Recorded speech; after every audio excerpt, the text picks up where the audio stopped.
ഓരോ കാര്യങ്ങൾ പഠിച്ചെടുക്കണ്ടേ? എടാ നമുക്കിപ്പോ കൊച്ചുങ്ങളെന്നോ അങ്ങനെയൊന്നും ഇല്ല. നമുക്ക് അറിവില്ല എന്നുണ്ടെങ്കിലോ നമ്മൾ ആരെയും നേടിയെടുക്കണം. ഉദാഹരണത്തിന് എന്റെ വീട്ടിലൊരു ബോലോറാം എന്ന് പറഞ്ഞൊരു ബംഗാളിയുണ്ട്. എനിക്കാണെങ്കിൽ എവനെ ഡീൽ ചെയ്യാൻ ഹിന്ദി ഭാഷ അറിഞ്ഞൂടാ. ഹിന്ദി അറിയാൻ വേണ്ടി ഞാൻ അവന്റെ അടുത്ത് പറഞ്ഞു എവന് ദക്ഷിണ കൊടുത്തിട്ട് ഞാൻ ഹിന്ദി പഠിക്കുവാണ്. ഇപ്പൊ അറിയാം. എന്നിട്ട് നിങ്ങൾ ഹിന്ദി പഠിച്ചാ? ഇല്ല, അവൻ മലയാളം പഠിച്ചു തുടങ്ങി. നിങ്ങൾ ഒന്നും പഠിച്ചില്ല ദക്ഷിണ കൊടുത്തിട്ട്? ഞാനിപ്പോ നല്ലതുപോലെ ശമ്പു വയ്ക്കും, പാൻപരാഗ് ചവയ്ക്കും, ഓരോ കാര്യങ്ങൾ പഠിച്ചെടുക്കണ്ടേ? ഇതെല്ലാം സഹിക്കും. രണ്ട് പിള്ളേരെ കളഞ്ഞിട്ടാണ് അവൻ ഇവിടുന്ന് പോയത്. എന്റെ മകൻ 2ാം ക്ലാസ്സിൽ പഠിക്കുന്നു.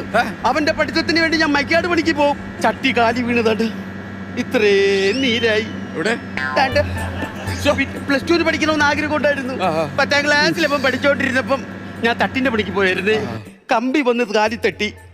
അപ്പം മോൻ പറഞ്ഞു, അമ്മ ഞാൻ ഈ +2 പോണില്ല, പഠിത്തം നിർത്താന്ന്. ചെറുക്കനെയൊക്കെ ഡിഗ്രി വരെ വിടണ്ടായിരുന്ന പഠിത്തം പെട്ടെന്ന് അങ്ങ് നിർത്തല്ലേ. നമ്മൾ അന്നത്തെ പൈസയുടെ ബുദ്ധിമുട്ട് വല്ലതും